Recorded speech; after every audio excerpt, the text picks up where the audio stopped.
Guys, the solar eclipse is now coming, and looks, it is turning the day into a night. If you look up there and you look at the sun carefully, there we go. The sun there, it is turning into a night, guys. Like, the day is turning into a night.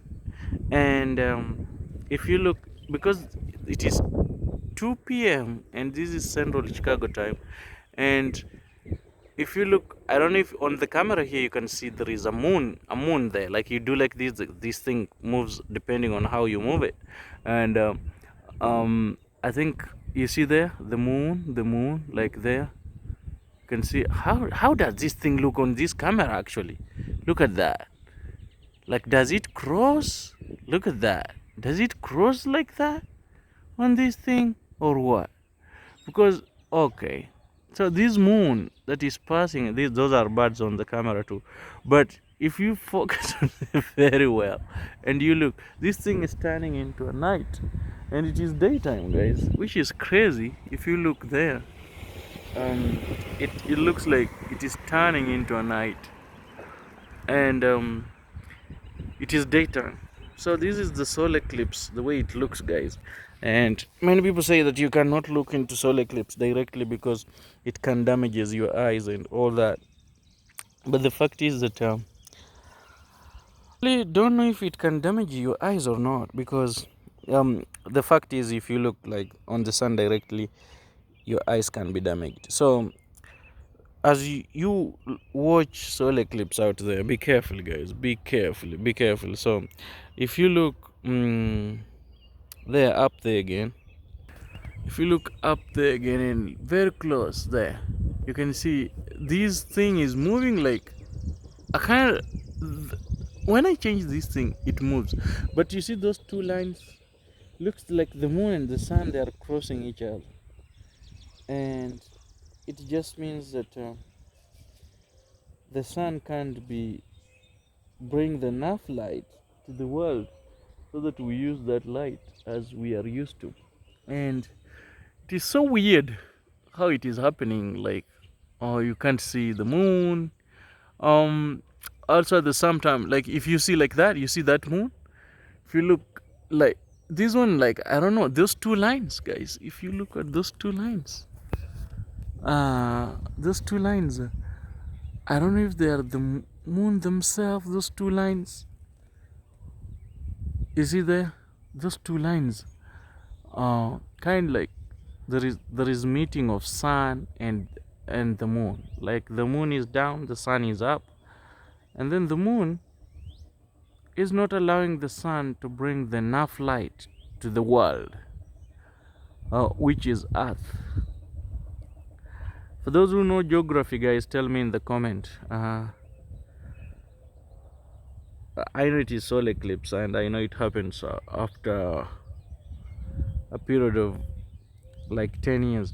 Other people have their own beliefs and their own reasons why it happens. I think the other people, when I was young, people could say that the world is ending. Like, these are the signs of the end of the world. But for me, I don't think it is the sign of the end of the world, because the world have been there more than the human being, them being in the world. The fact is only that the human being, he's the best creator in the world. And you can see actually the light have started coming. It have started being brighter compared to when it has been dark. And I think that is a jet or what. If something here, let me see if this jet can also be seen.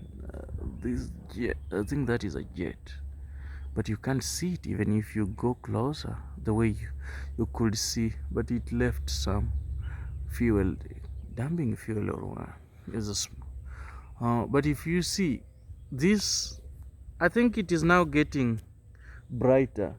So I think they are crossing each other, and then they have finished crossing each other, and it is getting bright. Because if you look now, the grass looks a little bit pretty compared to earlier time, but if you look again, it is getting a little bit brighter now on this side. So it looks like it started getting brighter. And if you look there, it is getting bright a little bit compared to earlier when it was not getting bright. Because the world now, I see people who are driving, they have their lights on, so meaning that they need to use their lights too. So people are driving now, they have their lights on. If you want to go somewhere now, looks like kind even those automatic cars knows that it is dark. They need to be they need like help. The lights need to be on. That being said, guys, tell me your beliefs on the solar eclipse, like the way we are seeing here. What are your beliefs on solar eclipse? What are your beliefs? Like if you see there, what are your beliefs on this solar eclipse? I remember when I was young, when the first time it happened, I heard that people, when it was turning 202, people were saying that the world is ending. They were selling their land, they were selling their things. But the world never ended. 202, this is 2024. That is like 24 years later. But I've never seen the world ending personally. So tell me your beliefs and what do you think about this? It seems it is ending because it has started being more bright. Like you can see, it is being more brighter. But it looks like people have who are driving, they have their cars on, and their cars are on, and yeah, actually looks like it is already crossing, and the world has, it is brighter compared to how it has been dark, and that's a good thing. It is just good ahead to record and experience it in a different way. If you look there, I don't know if, and actually if you look, the light increases. Yes, I don't know if this thing gives the direction of the moon. I just don't understand. Uh, you see there? I don't understand. I just don't understand. Like there, like where these one, like that, like that. But that is it, guys. I've shown you the solar eclipse for those who are inside.